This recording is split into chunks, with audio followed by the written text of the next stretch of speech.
Let's first talk about Jedd Fisch. You guys knew it was coming. This started when Saban retired. Kalen DeBoer went to Washington. Jedd Fisch was in the conversation for, I think, a lot of jobs this offseason and ended up landing in Washington, which I think is a pretty decent spot. So, if you're just a college football fan, right? Even if you're a hardcore college football fan, you might not know exactly who Jedd Fisch is, aside from just being the coach at Arizona. This guy, he's coached at like 18 different places. He's been everywhere. He's only 47. He's coached at 18 different places. That's absurd. Seven of those NFL teams. He's he was coaching at Minnesota for a year. He coached at oh, thought I had this written down. But he's been in a lot of places, is the point. And he's actually had some success. You know, he's had some success, especially in the NFL, working with quarterbacks, being the OC. Well, actually, I don't know if he was the OC ever in the NFL. I think he was like a co-offense coordinator for the Rams when they went on that Super Bowl run with Jared Goff and then lost in the Super Bowl. But either way, he's had he's got quite a resume. He's got quite a resume. What is he leaving? He's leaving Arizona, which is a team that he brought to 10-3 for the first time in gosh, who knows how long. And they won the Alamo Bowl against Oklahoma. They had one of the better seasons that Arizona's had in the last 25 years. He goes to Washington, a team that just made the national championship. Expectations are as high as ever for that program, and that program's moving to the Big Ten, right? A lot of people were saying that, like, why did Jedd Fisch leave? Why did he leave? CD, I want you to maybe paint a picture for us why, one, Washington is probably a better job than Arizona, and two, there are special circumstances going on right now that maybe aren't the best for a potential Arizona staff member.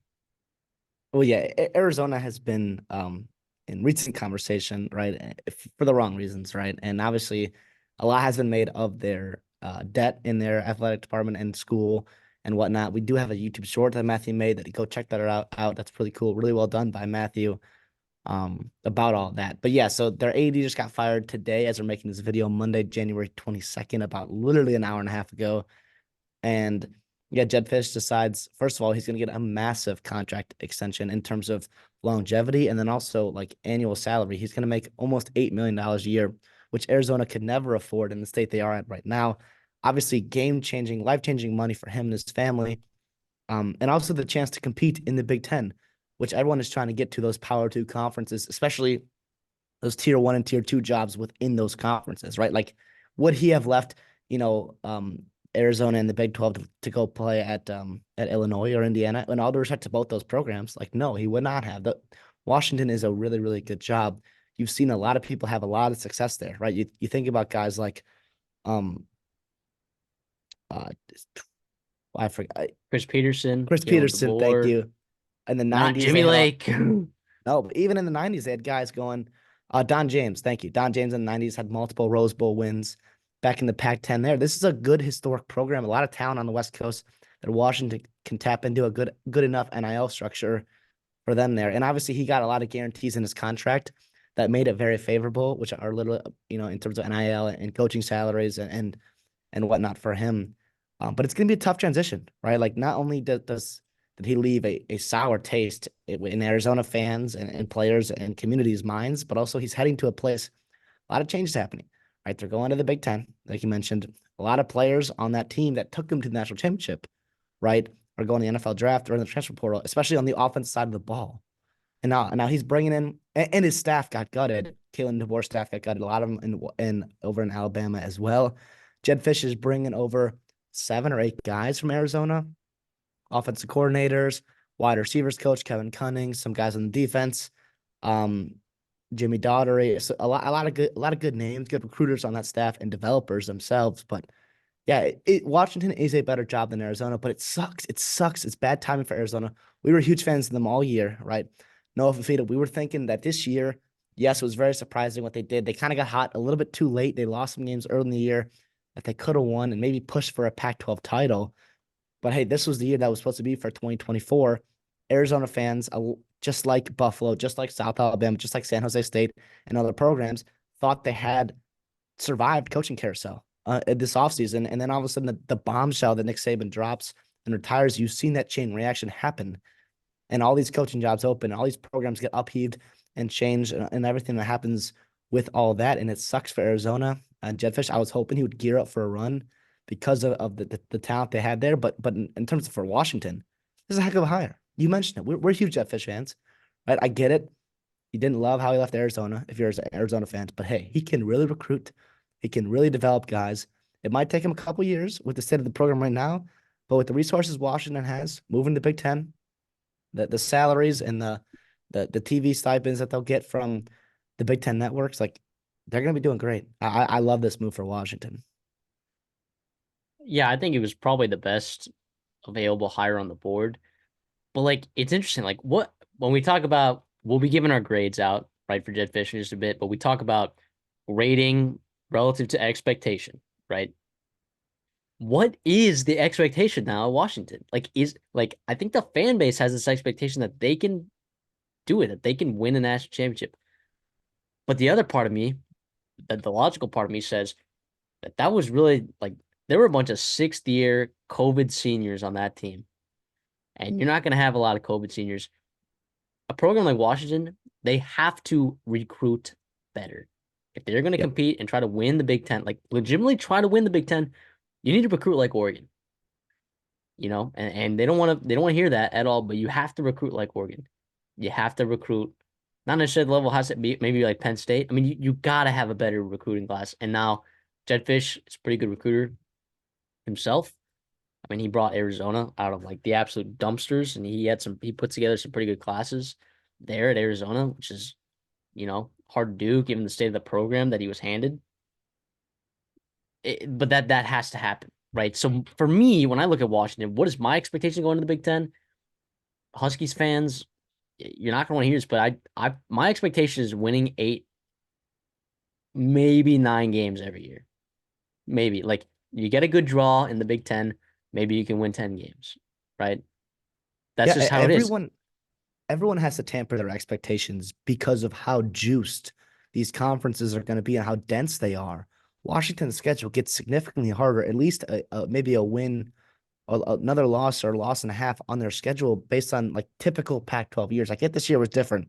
It was super deep. It was really good all around. But you're moving the Big Ten this year, right? You're bringing over some of the elite of the Pac-12, and then you got to play Ohio State, who's loaded as ever and committed as ever. Michigan, obviously off a national title. Penn State, Michigan State's got their act together. Nebraska's getting better under Matt Rule. Wisconsin's recruiting well. Minnesota and Iowa have been good the past couple of years. This is a pretty loaded Big Ten you're coming into where you're not going to have off nights, right? And also you're going to have to travel across the country and about half your conference games. Like that's going to be extremely hard on this team and this program. You get it. You said it right. I think 9 wins is a good year, especially in year one. Like 7, 8 wins is kind of what I'm expecting because of all the turnover that's happening there. And I believe in Jedd Fisch, right? I believe he can get it done eventually. You mentioned the recruiting; he has to do better. He has to recruit better than even he did at Arizona, but I think he can with the resources. I hope they're committed a little bit more than the previous staff to recruiting the high school ranks. But you mentioned it, yeah. Like this year was lightning in the bottle. You had a Heisman contender trophy, or Heisman finalist at quarterback, first round pick kind of guy, Michael Penix.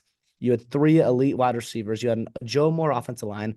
A lot of guys on your team that were those COVID 6 year players that benefit teams like you and Michigan a lot more than other teams like Texas and Alabama and Georgia. And so you had chance and opportunity to really rise to the top there and get it done with an elite coaching staff, with an elite scenario in a pretty tough Pac-12 where you got some breaks, playing, getting Oregon at home and then obviously beating them again, which didn't really matter. But yeah, I don't know. I think the expectation of being in the college football playoff every year, I do think is a little bit overstated just because that's how hard it is can be in the Big Ten if you're not Ohio State or Oregon because they're recruiting that well. If Washington starts recruiting in a top 15 rate, a top 18 rate every year, then maybe we can consider it with the staff that has put together there. But yeah, I'm with you.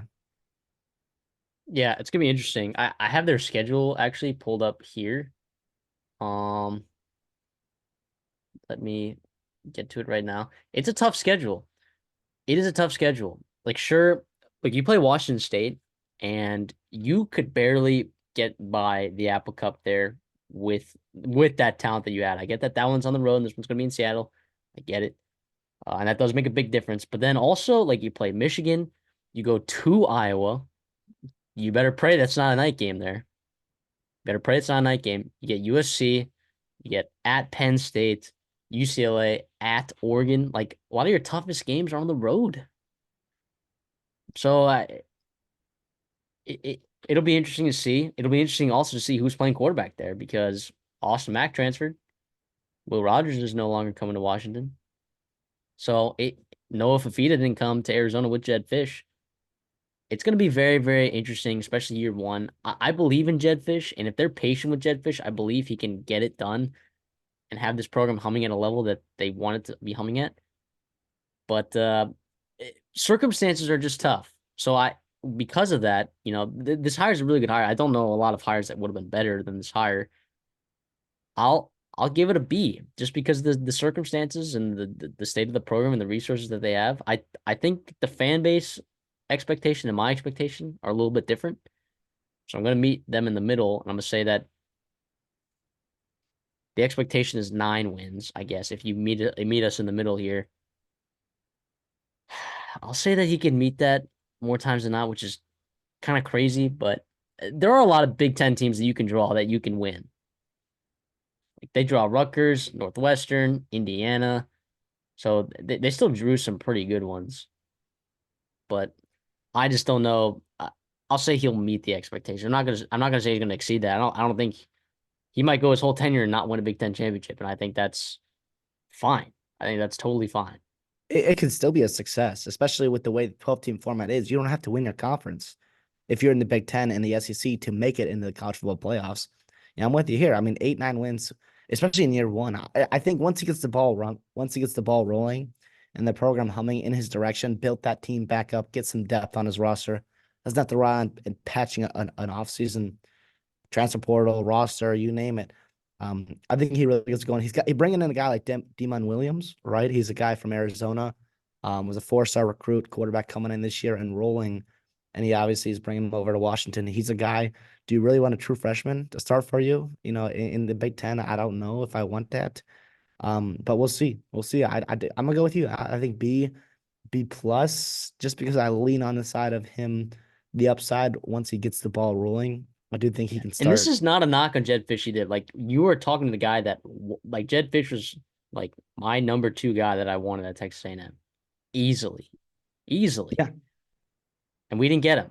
So like this is a really freaking good coach. We're mostly talking about circumstances, right? And like what that is and trying to taper expectations for this program moving forward. let's be realistic too about the coaching search. Not only did you not get first cracks at a lot of guys like Mike Elko, like Mark Stoops, and guys in the first window that opened, and then once Bama, locked everybody else down because everyone signed extensions after Bama was interested in them, right? We all know how that went down with Jimmy Sexton getting his guys paydays, but like all those top guys, who would you have wanted other than Jedd Fisch, right? Mike Norvell? No, he just signed a massive contract extension. You're not getting Dan Lanning on his buyout. Kirby Smart, Ryan Day, no thanks. Steve Sarkisian, ain't no way. Like this was the best hire I think you could have done with a crappy situation. You know what? Less than a week after losing the national championship game, your coach leaves for Alabama, and now you're left reeling with players in the portal and whatnot. Jedd Fisch is a guy that's familiar on the West Coast, knows how to win games. This is about as good as I could have done, right? Like that's applaud Washington's, athletic department for getting it done quickly and swiftly and getting him the payday he needs and getting the language he wanted into the contract to make him succeed at a place like Washington. So yeah, I like it. Not will it be tough year one? Yeah. Like Matthew said, give him time. Have patience with Jedd Fisch. It will work there at Washington. We saw it took him 3 years at Arizona. It might take him 2 to 3 years at Washington too. It's not going to happen overnight.